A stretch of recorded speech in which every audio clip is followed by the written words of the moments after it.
आप, मैं और ब्रह्मांड का प्रत्येक जीव शिव ही है। बस वो इस बात को भूल गया है। हम सब शिव हैं, बस शिव लिमिटलेस है और हम लिमिटेड हैं। जहाँ शिव का नृत्य पूरा ब्रह्मांड है, हमारा नृत्य हमारा दैनिक जीवन है।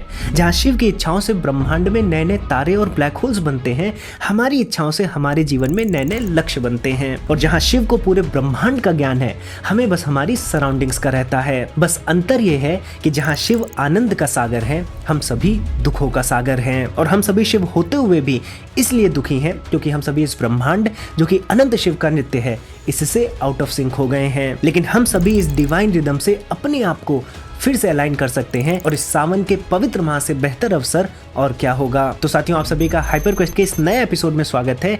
इस एपिसोड में मैं आपके लिए लाया हूँ 7 डे का सावन चैलेंज, जो आपके अंदर के यूनिवर्स को आपके बाहर के यूनिवर्स से अलाइन करके आपको इम्प्रूव करेगा। और इस चैलेंज के हर एक दिन मैं आपके साथ रहूंगा, आपके साथ कदम से कदम मिलाकर आपको दिखाऊंगा कि हम सभी शिव हैं और हमारे जीवन में किसी भी प्रकार की एंग्जाइटी, किसी भी प्रकार के डिप्रेशन और एडिक्शन की कोई जगह नहीं है। तो साथियों, आप सभी हाइपर क्वेस्ट को सब्सक्राइब कर लें, बेल आइकन को दबाकर नोटिफिकेशंस भी ऑन कर लें, जिससे हमारी वीडियोस आपको सबसे पहले मिले। अब साथियों, बिना किसी विलंब के आज के चैलेंज को प्रारंभ करते हैं।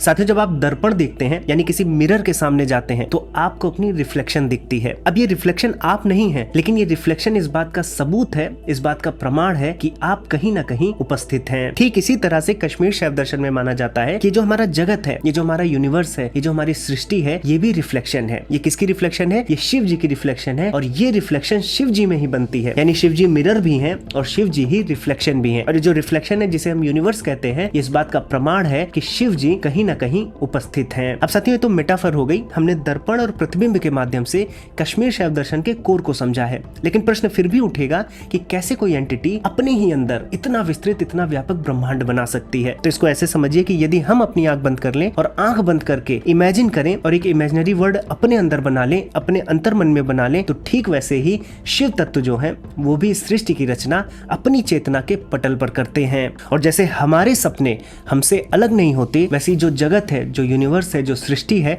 वो भी शिव से अलग नहीं है। अब साथियों, शिव तत्व द्वारा अपने ही अंदर सृष्टि को प्रकट करने का ये जो सामर्थ्य है, इसे शक्ति कहा जाता है। और ये जो शक्ति है, ये शिव से अलग नहीं है। शिव और शक्ति एक ही हैं। ठीक वैसे जैसे एक डांसर और डांस अलग नहीं होता है, आप इन दोनों को अलग नहीं कर सकते। अगर डांसर नहीं है तो डांस कहाँ होगा, और अगर डांस ही नहीं है तो आप किसी भी व्यक्ति को डांसर नहीं कह सकते। इसलिए डांसर और डांस, यानी नृतक और नृत्य, ये एक साथ होते हैं। भले हम इनकी अलग अलग विवेचना कर सके, लेकिन ये दोनों एक दूसरे के बिना नहीं रह सकते। इसलिए जब हम शिव बोलते हैं तो इसका अर्थ शिव शक्ति ही होता है। आप कितनी बार भी शिव क्यों ना बोलें, जब जब आप शिव बोलते हैं तो इसका अर्थ है कि आप शिव शक्ति बोल रहे हैं। अब साथियों, ये भी प्रश्न खड़ा होता है कि शिव जी ने अपनी चेतना पर सृष्टि को उकेरा ही क्यों, और हम सब कौन हैं? तो साथियों, जैसे एक हलवाई मिठाई खाने के बाद दूसरों के लिए भी बनाता है, जिससे मिठाई का आनंद दूसरों को भी मिल सके, वैसे ही माना जाता है कि जो शिव तत्व है, जो शिव है, वो जो कार्य करने में समर्थ है, उसका आनंद जीवों को भी मिले, इसलिए वो अपने चेतना पर जगत का चिंतन करते हैं। और जैसे आप सूर्य के प्रकाश को एक लेंस के माध्यम से एक छोटे से बिंदु पर केंद्रित कर सकते हैं, वैसे ही जो शिव है, जो अनंत है, सर्वव्यापी है, वो अपने आप को एक जीव के अंदर संकुचित कर देते हैं। इसलिए जीव भी वो सब कुछ कर सकता है जो शिव कर सकते हैं। बस जो जीव का सामर्थ्य है,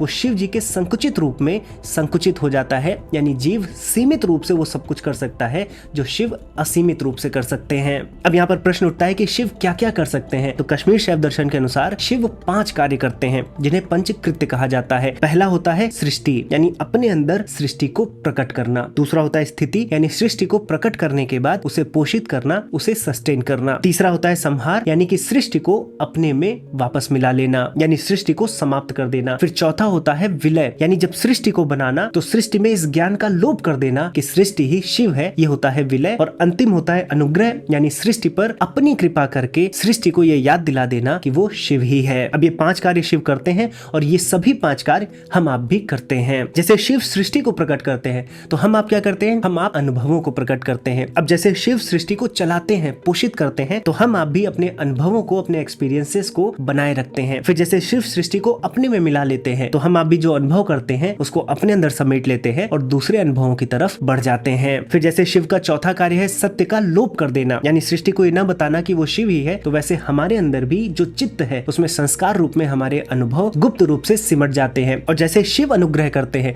यानी सृष्टि को याद दिलाते हैं कि सृष्टि ही शिव है, वैसे ही जब हम किसी अनुभव को दोबारा अनुभव करते हैं तो हमारी स्मृति से ये बात उजागर होती है कि ये अनुभव हम पहले भी कर चुके थे। तो हम सब, प्रत्येक जीव संकुचित रूप में शिव ही है, क्योंकि हम सभी शिव के ही कार्य करते हैं। और जैसे शिव अपने चेतन पटल पर एक अनंत सर्वव्यापी ब्रह्मांड की रचना करते हैं, वैसे हम सभी जीव भी अपने चित्त में एक संकुचित ब्रह्मांड को रखते हैं। अब साथियों, जैसे मैंने एक मेटाफर लिया था कि सूर्य के प्रकाश को आप लेंस के माध्यम से एक बिंदु में संकुचित कर सकते हैं, ठीक वैसे ही शिव भी अपने आप को जीवों में संकुचित करते हैं। तो इस मेटाफर में जो लेंस है उसको कश्मीर शैव दर्शन में कंचुक कहा जाता है। ये 5 प्रकार के होते हैं। आइए इन कंचुकों के बारे में जानते हैं जो अनंत शिव को जीव में संकुचित कर देते हैं। अब साथियों, अगर हम कंचुकों को समझ लें तो हमें क्या करना है इन 7 डेज में, जो हमारा चैलेंज है इसको हम समझ पाएंगे। तो पहले कंचुकों को समझते हैं। कंचुक 5 होते हैं: काल, नियति, विद्या, कला और राग। काल कंचुक क्या करता है? अब शिव क्या है? कालातीत है, वो समय से बंधे हुए नहीं है, इसलिए उनको महाकाल कहा जाता है। लेकिन जीव समय से बंधा हुआ है, जीव की एक निश्चित आयु है। तो जो कालातीत चीज काल में फंस गई, तो ये जिस लेंस ने किया, जिस कंचुक ने किया, इसे हम कहते हैं काल कंचुक। इसके बाद नियति कंचुक होता है। शिव स्वतंत्र है लेकिन जीव परतंत्र है। जीव बहुत ढेर सारी चीजों पर डिपेंड रहता है, जैसे हम ऑक्सीजन पर डिपेंड रहते हैं, भोजन पर डिपेंड रहते हैं। तो बहुत ढेर सारी ऐसी चीजें हैं जिनके बिना जीव रह ही नहीं सकता। तो एक चीज जो स्वतंत्र थी वो परतंत्र बनती है, तो वो जो लेंस करता है, जो कंचुक करता है, उसे हम कहते हैं नियति कंचुक। ऐसे ही होता है कला कंचुक, यानी कि शिव सब कुछ कर सकते हैं, उनमें ब्रह्मांड को बनाने का सामर्थ्य है, लेकिन हम कुछ चीजें ही कर सकते हैं। ऐसे ही है विद्या कंचुक कि शिव जी को सब कुछ ज्ञान है, वो सर्वज्ञ है, लेकिन जीव जो है वो अल्पज्ञ है। तो सर्वज्ञ से अल्पज्ञ जिस लेंस के कारण होता है, जिस कंचुक के कारण होता है, उसे हम विद्या कंचुक कहते हैं। और अंतिम है राग कंचुक, यानी शिव जो है वो अपने आप में परिपूर्ण है, उनकी सभी इच्छाएं तृप्त हैं, लेकिन जीव जो है वो अलग अलग इच्छाओं के पीछे भागता रहता है और कभी तृप्ति नहीं पाता। तो जो आनंद के सागर है, यहाँ पर जीव हम देख पाते हैं कि वो कितना भी कोशिश कर ले, कितनी भी इच्छाओं की पूर्ति कर ले, वो आनंद को नहीं पाता। तो ये जो ट्रांसफॉर्मेशन होता है, ये जो संकुचन होता है, ये राग कंचुक के कारण होता है। लेकिन जब जीव इतना सीमित है और इतना अल्पज्ञ है, इतना कम सामर्थ्य है उसमें, तो हम उसकी तुलना शिव से क्यों करते हैं? तो साथियों, अगर आप गहराई से सोचे तो प्रत्येक जीव के जीवन में कुछ ना कुछ ऐसी विशेष परिस्थितियां आती हैं जहां वो देख पाता है कि वो शिव ही है, यानी उन विशेष परिस्थितियों में वो इन कंचुकों को तोड़ देता है। जैसे आप इच्छा कंचुक को देखिए तो हमें लगता है कि हमारी अगर ये इच्छा पूरी हो जाए तो हम तृप्त हो जाएंगे, हमारी सैलरी डबल हो जाए तो हम तृप्त हो जाएंगे। लेकिन अगर उसी शाम को आप अपने परिवार के साथ बैठते हैं, गप्पशप करते हैं, बातचीत करते हैं, साथ में मिलकर आम खाते हैं, कोई फिल्म देखते हैं, तो आपको एहसास होता है कि मैं तो तृप्त ही हूँ, यही तो आनंद है, इसके लिए मुझे कहीं भागना नहीं है। तो ये बात भी कि आप स्वयं में तृप्त हैं, स्वयं में आनंदमयी है, ये भी शिव के ही लक्षण है। इसका अर्थ है कि आप ही शिव हैं। और इस सावन हमें इसी चीज को रियलाइज करना है। 5 कंचुकों के बारे में मैंने बताया जो आपको शिव से अलग करते हैं। हमें इन 5 कंचुकों को तोड़ देना है। अगले 7 दिन में हर दिन हम 5 ऐसी एक्टिविटी करेंगे जो इन 5 कंचुकों को तोड़ेगी और हमें शिव चेतना के और भी समीप ले जाएगी। हमें क्या करना है, कैसे करना है, आइए जानते हैं। तो साथियों, हम अगले 7 दिनों में साथ मिलकर इन 5 कंचुकों को तोड़ने का प्रयास करेंगे और इन 7 दिनों के बाद हम स्वयं देखेंगे कि हमारे अंदर कितनी शक्ति है। तो पहला कंचुक है काल कंचुक, और काल कंचुक को कैसे तोड़ेंगे? काल का अर्थ होता है समय। तो समय का बोध हमें कैसे होता है? समय का बोध हमें अपनी दिनचर्या के कारण होता है। हम नहाने जाते हैं तो हमें लगता है 5 मिनट हो गए, 10 मिनट हो गए। ऑफिस जाते हैं तो हम घड़ी ही देखते रहते हैं। कॉलेज जाते हैं, स्कूल जाते हैं, तो एक समय में हम बंधे रहते हैं। तो हमें पहले कार्य से मुक्त होना पड़ेगा, तभी हम समय को लांघ पाएंगे। तो एक ऐसी हैबिट बनानी है जहां पर हम अपने जीवन के बारे में या जीवन से संबंधित जो कार्य हैं उनको भूल जाएं। जाएं, यानी हम किसी कार्य से बंधे ना रहें। इसीलिए हम ध्यान योग करेंगे। अब अगले 7 दिनों तक आपको ब्रह्म मुहूर्त में जगना है और हम जग कर ध्यान करेंगे। ध्यान हम ऐसा करेंगे कि हम विचार शून्य हो जाएं, किसी भी कार्य को मन में ना रखें, और विचार शून्य होने पर हम काल को भी लांघ सकते हैं। तो हमें क्या करना है, हमें लगभग 4:30 बजे जग जाना है, अपने बिस्तर को सही कर लेना है, फिर एक कोई जगह देखनी है जो साफ सुथरी हो, जहां पर आपको कोई डिस्टरबेंस ना हो, वहां पर आंख बंद करके आपको सुखासन में बैठ जाना है और वहां पर बैठे रहना है जब तक आप बैठे रह सकते हैं विचार शून्य होकर। अब चूंकि हम सुबह जग रहे हैं और जगते ही मेडिटेशन कर रहे हैं तो ये हमारे लिए आसान होगा, क्योंकि सुबह उठते ही आप चूंकि जगत प्रपंच में नहीं फंसे हैं तो आपका जो मस्तिष्क है, आपका जो मन है, वो लगभग विचार शून्य ही रहता है। अगर फिर भी आपका मन जो है भटक रहा है तो कुछ उपाय हैं जो मैं आपको बताता हूं। तो जब आप आंख बंद करें और आपका मन भटक रहा हो तो शिव जी की जो प्रिय फोटो हो आपके आसपास या आपके मंदिर में रखी हो, जो आपको प्रिय लगती है, उसको आंख बंद करके आपको अपने मन में सोचना है, अपने अंतर मन में उस फोटो को बनाना है और नीचे से लेकर ऊपर तक उसका चिंतन करना है। अगर ये भी नहीं हो सकता तो आप शिव शब्द को बार बार लिखिए, बार बार मिटाइए। ये अपने मस्तिष्क में करना है, मन में करना है। आंख बंद करनी है, सुखासन में बैठना है और उसके बाद अपने मन में ही शिव लिखना है, शिव को मिटाना है, फिर शिव लिखना है, फिर मिटाना है। ऐसे ही अगर आप करते जाएंगे तो आपका मन नहीं भटकेगा। और अगर आपको ये भी नहीं करना है तो आप सिंपली अपनी ब्रीदिंग पर, अपने श्वास पर ध्यान कर सकते हैं। कैसे आप श्वास ले रहे हैं, कैसे आप छोड़ रहे हैं। जब आप श्वास लें तो लेने के बाद अंदर रोक लें और जब छोड़ें तो छोड़ने के बाद बाहर रोक लें। ये भी आप कर सकते हैं। इसके माध्यम से आपका प्राणायाम भी हो जाएगा। ये आप मिनिमम 15 मिनट, 20 मिनट, आधे घंटे करिए और कॉन्शियस मत रहिए कि इतने समय तक मुझे करना है, क्योंकि समय से ही तो हमें आगे जाना है। इसलिए जब तक बैठ सकते हैं, जब तक आपका मन विचार शून्य रह सकता है, आप इसको करिए। लेकिन मैं ये चाहूंगा कि आप कम से कम 15 मिनट तो अवश्य करिए। और इसमें ध्यान रखिएगा कि आपको उठकर अपने मोबाइल से दूर ही रहना है और 7 बजे, 8 बजे से पहले मोबाइल नहीं छूना है। कम से कम 7 बजे के पहले तो नहीं छूना है। आप 4:30 पे जगेंगे, 4:30 के बाद बिस्तर आपने समेटा, आपने जगह ढूंढी, बैठे, आसन लगाया और उसके बाद लगभग 15-20 मिनट आपने मेडिटेशन किया। फिर आप नित्य कर्म करिए, नहाइए, धोइए। उसके बाद भगवान शिव का स्तोत्र पढ़िए, रुद्राष्टकम हो सके तो रुद्राष्टकम पढ़िए।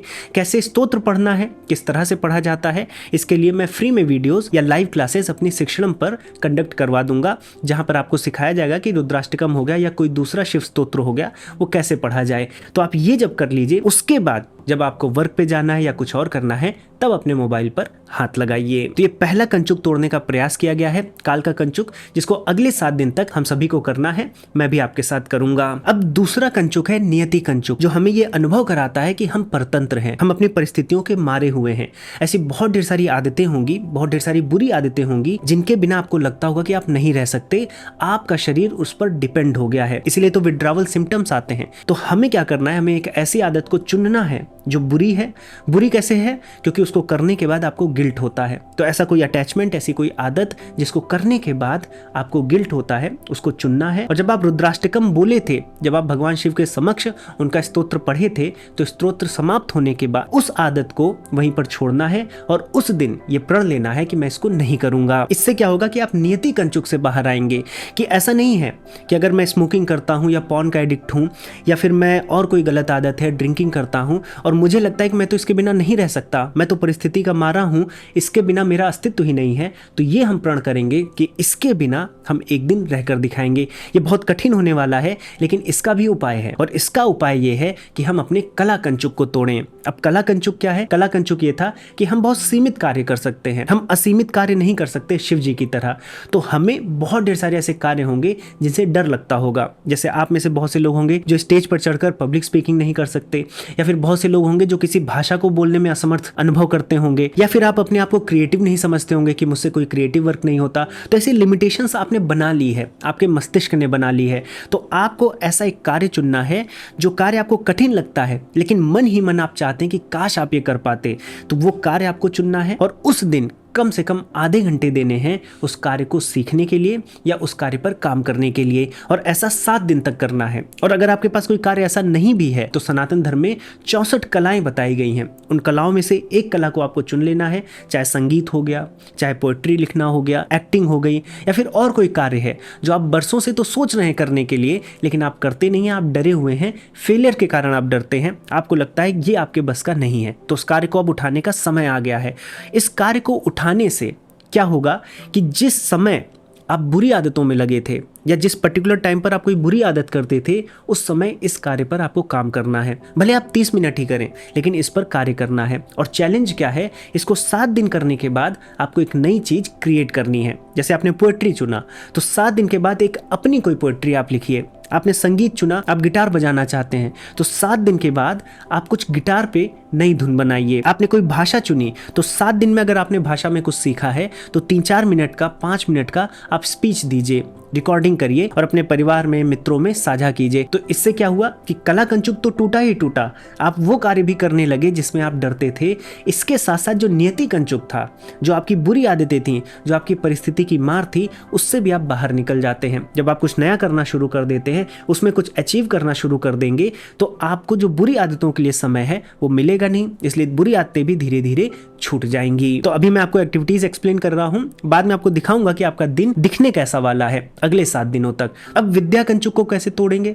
हमें ये लगता है कि हमें कुछ नहीं आता, हर चीज़ बाहर है, हमें किसी ना किसी से सीखना पड़ेगा, किसी गुरु के पास जाना पड़ेगा, कोई पुस्तक पढ़नी होगी, हम तो बेवकूफ़ हैं, हमारे पास कोई ज्ञान नहीं है।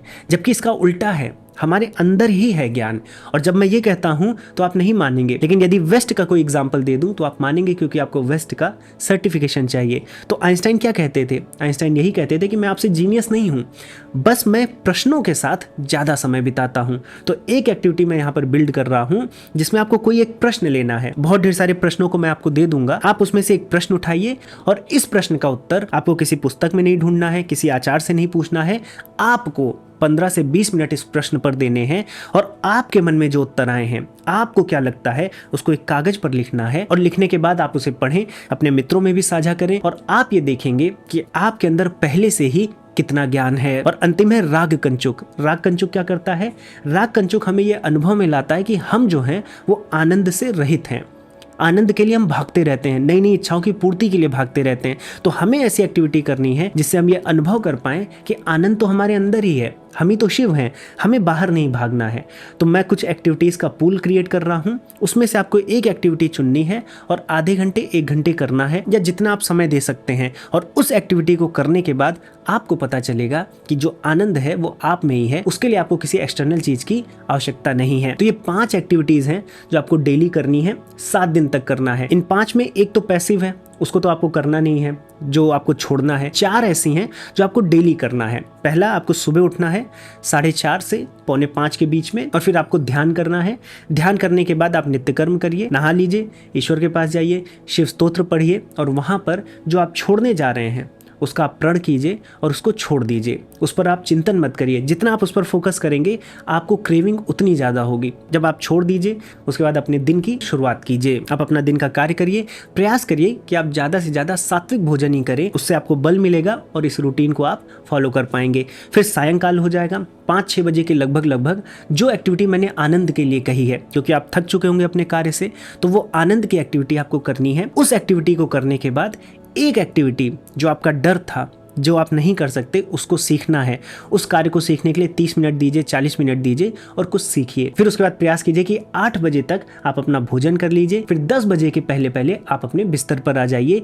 मैं आपको एक PDF की लिंक दूंगा डिस्क्रिप्शन में। उस PDF में आपका दिन कैसा दिखता है और क्या क्या चीज़ें भरनी है, आप उसका प्रिंट निकाल लीजिएगा 7 दिन के लिए, और प्रत्येक दिन बिस्तर पर ही आप उसको भरिएगा कि आपने जो चीज़ छोड़ी उसको छोड़ने में क्या समस्या आई, कहाँ कहाँ आपको लगा कि अब आप नहीं कर पाएंगे, अब आपसे वो बुरी आदत हो ही जाएगी। फिर आपने ऐसा क्या किया कि आपको शक्ति मिली और आपने उसको छोड़ा, आपको कैसा लगा। और अंत में जो एक क्वेश्चन है जिस पर आपको 15-20 मिनट बिताना है, वो आप बिस्तर पर ही बिताइए और अपने मन में जो आपको उत्तर आ रहा है उसको इंकित करिए। और इसको भरने के बाद ये आपका एक दिन पूरा होता है।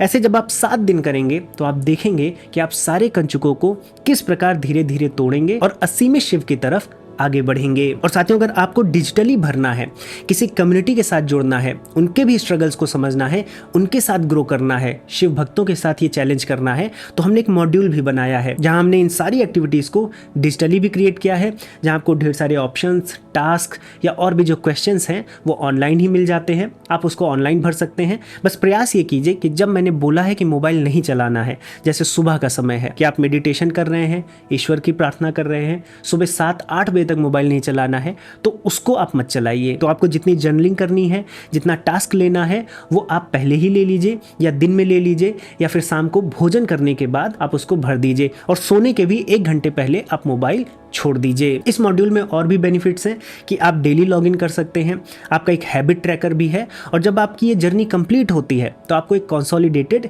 रिपोर्ट मिलती है कि आप कैसे थे, आप में क्या बदलाव आया, आप में और क्या बदलाव आ सकता है, आपको और क्या क्या करना चाहिए। इसके साथ साथ इस जर्नी को शुरू करने से पहले अभी आप शिव चेतना से कितनी दूर हैं या कितनी पास हैं, इसका भी असेसमेंट होता है, और आप करंटली किस सिचुएशन में हैं ये भी बताया जाता है। साथ में आपको 20 वीडियोस मिलती हैं जो आपको कश्मीर शैव दर्शन पर व्याख्या देती हैं, और 1 घंटे का आपको गाइडेड शिव मेडिटेशन भी मिलता है। तो अगर आपको शिव भक्तों के साथ एक कम्युनिटी में जुड़कर ग्रो करना है, इस चैलेंज में पार्टिसिपेट करना है, तो लिंक आपको नीचे डिस्क्रिप्शन में मिल जाएगी। आप इस मॉड्यूल में एनरोल करके मेरे साथ आगे बढ़ सकते हैं। और साथियों, मैं इन 7 दिनों में प्रत्येक एक्टिविटी आपके साथ करने वाला हूं।